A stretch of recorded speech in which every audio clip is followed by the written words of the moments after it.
L'année dernière, j'ai dit aux parents endeuillés de Laquin que nous veillerions à ce que leur fille ne meure pas en vain.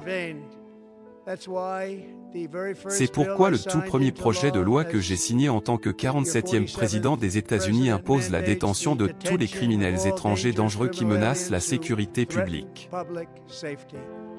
C'est un acte très fort et puissant.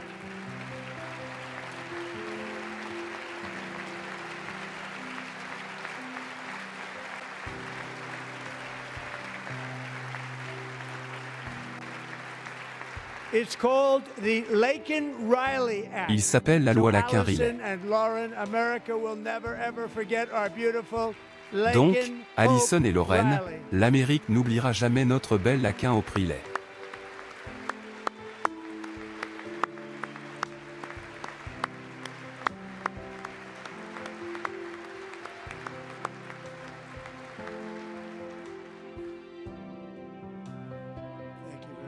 Depuis ma prise de fonction, mon administration a lancé la répression la plus large en matière de frontières et d'immigration de l'histoire américaine,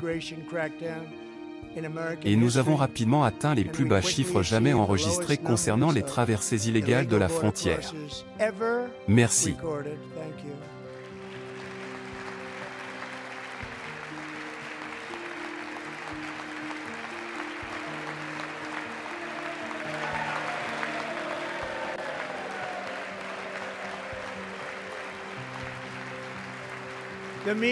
Les médias et nos amis du Parti démocrate ne cessaient de dire qu'il nous fallait une nouvelle législation, qu'il fallait absolument légiférer pour sécuriser la frontière.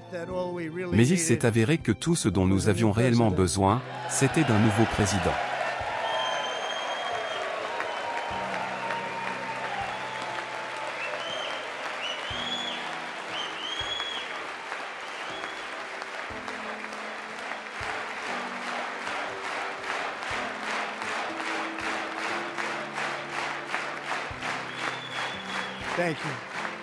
Merci. Joe Biden n'a pas seulement ouvert nos frontières, il a fait venir des étrangers illégaux par avion pour envahir nos écoles, nos hôpitaux et nos communautés à travers tout le pays. Des villes entières comme Aurora, Colorado et Springfield, Ohio ont été écrasées sous le poids de l'occupation migratoire et de la corruption comme jamais auparavant. De belles villes détruites. Maintenant, comme je l'avais promis dans mon discours inaugural, nous accomplissons la grande libération de l'Amérique.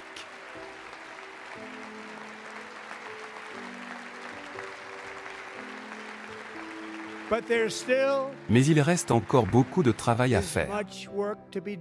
Ce soir, ici, se trouve une femme que j'ai appris à connaître, Alexis Nungary de Houston. Une femme formidable. En juin dernier, la fille de 12 ans d'Alexis, sa précieuse Jocelyn, s'est rendue à un magasin de proximité à proximité. Elle a été enlevée, attachée, agressée pendant 2 heures sous un pont et horriblement assassinée. Arrêtée et accusée de ce crime horrible, 2 monstres étrangers illégaux du Venezuela, relâchés en Amérique par la dernière administration à travers leur absurde politique de frontières ouvertes. La mort de cette belle fillette de 12 ans et l'agonie de sa mère et de sa famille ont profondément touché notre nation tout entière. Alexis, j'ai promis que nous n'oublierions jamais votre fille, votre magnifique fille. Et plus tôt ce soir, j'ai signé un ordre pour tenir ma promesse envers vous. Une chose que j'ai appris à propos de Jocelyn, c'est qu'elle adorait les animaux, elle adorait la nature. De l'autre côté de la baie de Galveston, là où Jocelyn vivait à Houston, vous trouverez une magnifique réserve nationale de faune, un sanctuaire paisible de 34 000 acres pour toutes les créatures de Dieu, au bord du golfe du Mexique. Alexis, il y a quelques instants, j'ai officiellement renommé cette réserve en mémoire affectueuse de votre belle-fille, Jocelyn.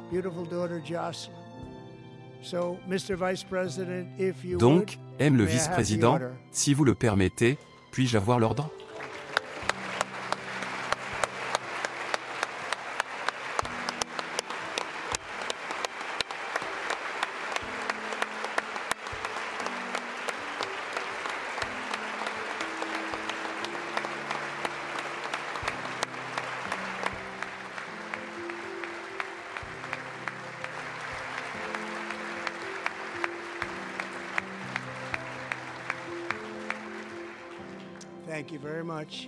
Merci beaucoup. Tous les 3 barbares accusés des meurtres de Jocelyn et Laquin étaient membres du gang vénézuélien, le gang le plus redouté, dit-on, au monde, connu sous le nom de Tren de Aragua. Il y a 2 semaines, j'ai officiellement désigné ce gang, ainsi que MS-13 et les cartels de drogue mexicains sanguinaires, comme des organisations terroristes étrangères.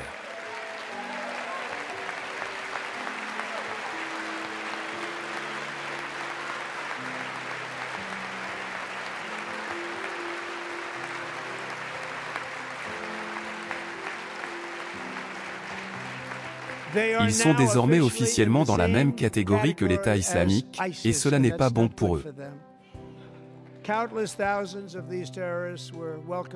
Des milliers de ces terroristes ont été accueillis aux États-Unis par l'administration Biden, mais maintenant, chaque dernier d'entre eux sera capturé et expulsé de notre pays ou, s'ils sont trop dangereux, mis en prison, jugés dans ce pays, car nous ne voulons pas qu'ils reviennent jamais.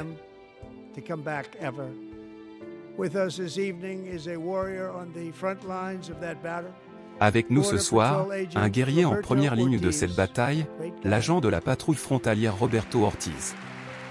C'est un super gars.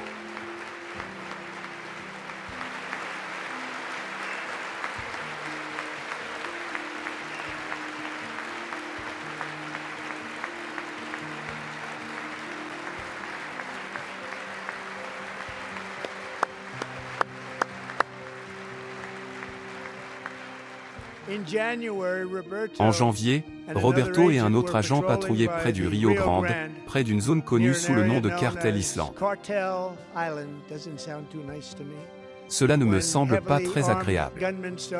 Lorsque des tireurs lourdement armés ont commencé à leur tirer dessus, Roberto a vu que son partenaire était totalement exposé, en grand danger, et il a sauté en action, retournant le feu et offrant des secondes cruciales à son collègue pour qu'il puisse chercher un abri, et ce, de justesse.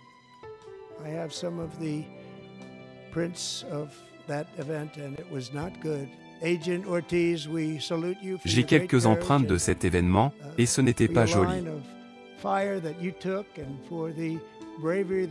Agent Ortiz, nous vous saluons pour votre grand courage et pour la ligne de feu que vous avez prise et pour le courage que vous avez montré. Nous vous honorons, et nous vous honorons toujours.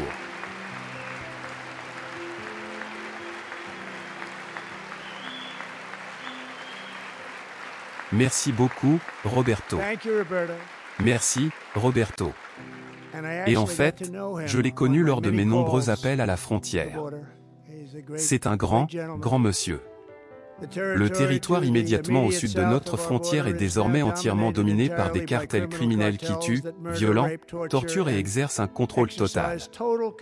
Ils ont un contrôle total sur toute une nation, représentant une menace grave pour notre sécurité nationale. Les cartels mènent la guerre contre l'Amérique, et il est temps que l'Amérique mène la guerre contre les cartels, ce que nous faisons.